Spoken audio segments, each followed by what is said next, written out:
If you don't believe that God has got his hands on this company, there's something wrong with you.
Hey, folks, and welcome to another edition of BTP Sports Talk Sideline to Sideline. I am your host, Mitchell Brock.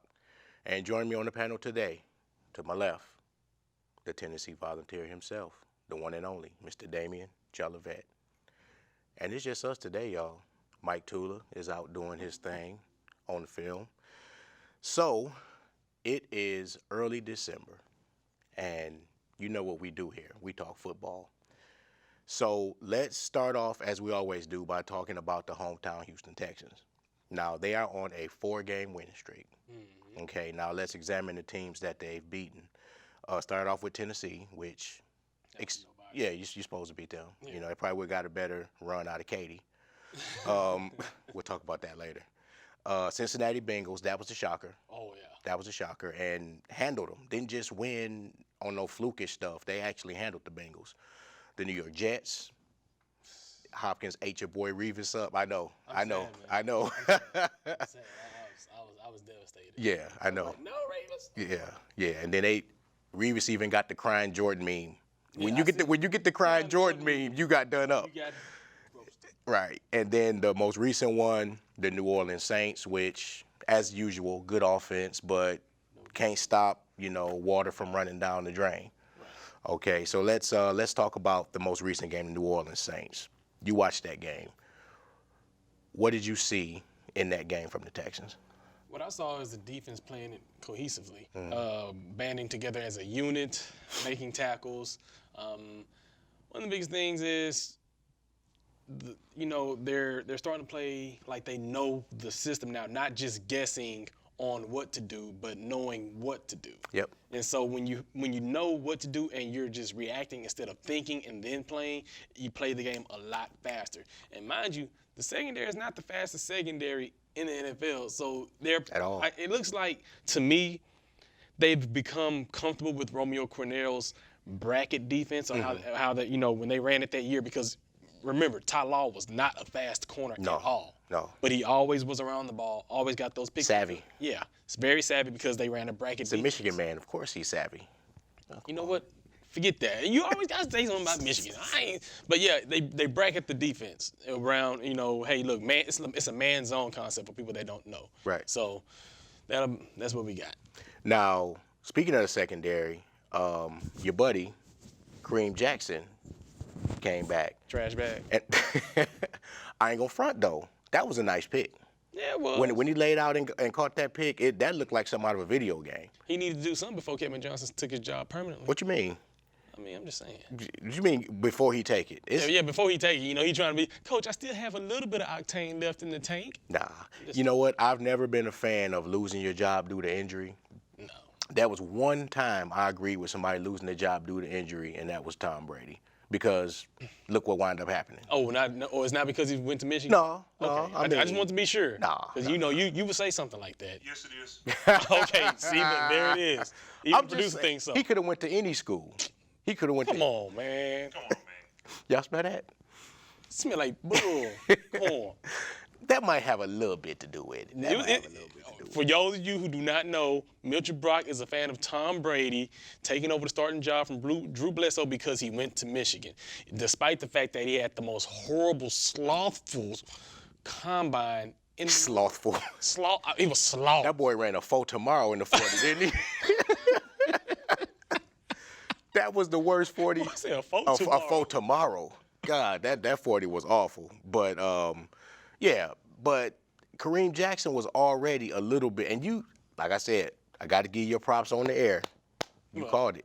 Preseason, you were like, before this season is over, Kevin Johnson will be starting. I told y'all. You did. I told y'all because Kareem Jackson is a cover too. Now, if he go to Tampa, he'll be a baller. Right. That's all they ran at Bama. Oh, in college, period. Yeah, Not too many colleges man up. Well, that's not true. Not too many. Florida does. Okay, one. Florida, the U. Way back in Willis McGahee. Okay, yeah, I was gonna say not now. Ed Reed. They had studs back then though. Parrish, those guys. Everybody you just named went to the league. Yes. So, but typically speaking, those college kids aren't good enough to man up. Typically speaking, not as a secondary. You may have 1 or 2 guys that the new era DBs, no. No. Now in our days, because when you could play. When you could play. Yeah, when you can really play football, right. Yes. But now, no. Right. Now, let's talk about J.J. Watt. Oh, Tulane here to do it. I'll do it. Thank J.J. goodness. Watt. No, stop. I thought I was going to get a break from it. God, I can't do it like Tula, man. I can't do it like Tula. He only had 4 tackles, but he had 2 sacks. He had 2 sacks. And, yeah, I don't remember him. Like, okay, I remember that sack. But he had one was on that intentional grounding. I remember that one. Right. Now, the offensive side of the ball, Hoyer was 21 of 27, which is excellent. Doggone good. That's excellent. For 205 yards, 2 TDs, and 1 pick. Mm-hmm. It really looks like he's starting to get his groove out there. Brian Hoyer? Well, the thing is, I think with Hoyer coming back, being the starter, and what he's gaining now some confidence due to the win after Cincinnati. And now he's not trying to press the issue. Mm-hmm. He's just working with what's given to him. You know, he's not trying to be some superstar. He's managing the game, which is what he's being asked to do in that offense. Now, if you're some type of superstar quarterback and now you prove yourself you can make those check calls, then you'll be a dominant quarterback. But now, hey, look, just take care of the ball. We know we don't have that much of a running game, but take care of the ball. Just don't turn it over and get us done because our defense is playing a lot better than they started off in the beginning of the year. Out of their mind. Defense out of their mind. Yeah, Hoyer, that's a great. Say it again. Ain't that something? I'm saying something good about the Texans. Right. Hey, but you know what we do? We give credit where credit is due. Unbiased. I mean, we're unbiased. We may not like the team, but look, when credit is due, we gonna give it. Like we've been talking about all day. Everybody saw what happened last night with the Lions game. I was the only Lions fan who said, "Look at the picture. It's a face mask." Everybody else was like, "It's a face mask." Yeah. I'm not gonna sit here and lie because it's my team. Mm-hmm. Real is real. So. It's like I talk about my dog on Stills. I'm the worst critic. Oh yeah, we on the. And Bearfield won't let it go, man. And as a matter of fact, I will bring you guys the letter. I have the letter in my shoebox at the house that I keep letters. I have a letter from the GM when I actually sent him my resume to be a scout for the Steelers. And they wrote you back? He wrote it and signed it in blue ink. I bet he wish he would have hired me now. Oh yeah, you got to bring that next week. I bet he wish he would have hired me. Yeah, we got to see that. You might have got some run out there the way that secondary been looking the past couple of years. After Troy and Ryan Clark and them left. They probably would have been like, hey, look, can you still play and scout at the same time? Right. That's how you should do back in the day. Mm-hmm. Now, speaking of the running game, Alfred Blue had a decent, respectable game. 16 carries, 77 yards, and a touchdown. That's about 4 yards a carry. That's respectable.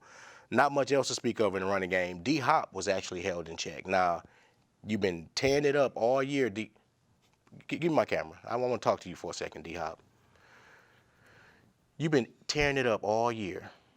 The one time I start you in my fantasy league, you get 5 catches for 36 yards and no touchdowns. We got to talk about that. We'll talk about that next Sunday. We'll talk about that. You're still my boy, though. We know where to catch you at around the town, too, D-Hop. No, I'm going to catch him in the locker room. No, we're not going to catch him in the locker room. I'm just saying, we just going to have, hey, say, look, man, I just need you to make some more That's points. it, man. Hey, look, Christmas coming up. Christmas coming up, man. He cooler than D-Freeze with bags of ice in it. Yeah, he is. He is. He a cool brother. Now, Jonathan Joseph. Speaking of, let's go back to defense for a second. J. Joe has been clowning, man. He only had 5 tackles. He actually was the leading tackler in the game with 5 tackles, 2 assisted tackles. And when I interviewed him, I mentioned to him, it looks like he's been rejuvenated. Like he almost looks like the Cincinnati J. Joe. As a DB, what are you seeing out of him? Out of J. Joe, it's more of a confidence building thing because as your wins start to take over and it starts to boost your confidence as a player, and especially in the secondary, it's like, man, you know what? I'm actually playing a good game. And remember that one hit that you interviewed him about? Hey, it's been the first time it knocked some dust That off Tennessee of his shoulders. game. Yeah. He hit, and he's like, you know what? I still got it. And it brings that. It's something that DBs have. It brings that dog back out in us because it's like, you know what? I haven't done that in a while. I've been kind of timid because of these injuries here, and I did it, and I didn't get hurt. So I'm going to start playing more hard now. Right. I'm not going to save myself. I know I'm at the end of my ropes. I might as well give it all I got because you know what? With the way this conference is looking, we have a shot to get to the playoffs and possibly wreck some things around and make a little bit of noise. Right. Like I said, I had them finishing at 8-8 when I looked at the schedule. Now they're 6-5 right now, so they may make a liar out of me. Yeah. The only 2 games I had them losing before that point was Cincinnati and the Patriots. They beat Cincinnati. Right. Still don't know about the Patriots. Patriots are so decimated, man. It's no telling about.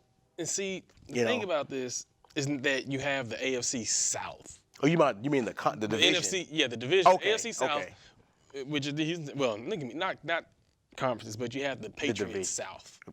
Because you got to think about it. Vrabel, Cornell, O'Brien, all those guys coached in New England. You sure right. And so what better minds to know about Belichick? Now, see, this is the thing, though.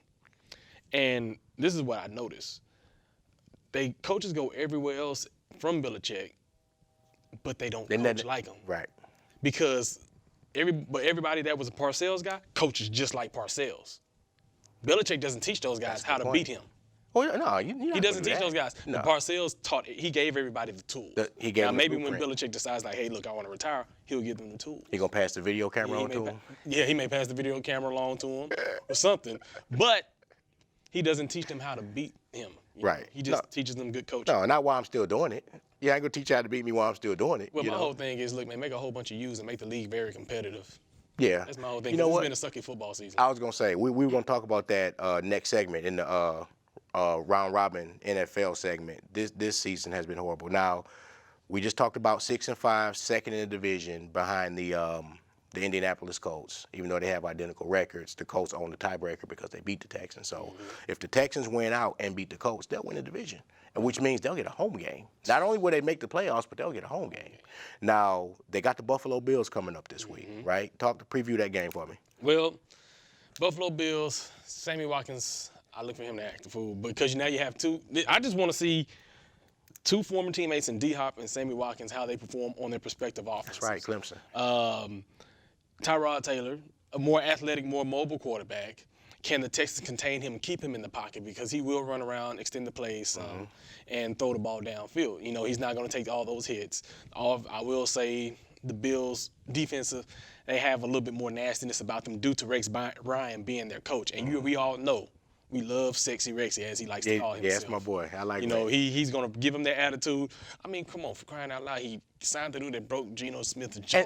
And then when they put him as a captain. Put him out as a captain. Yeah. So, in closing, just to make this go, I'm going to pick the Texans just due to their defense if they take care of the ball. Right.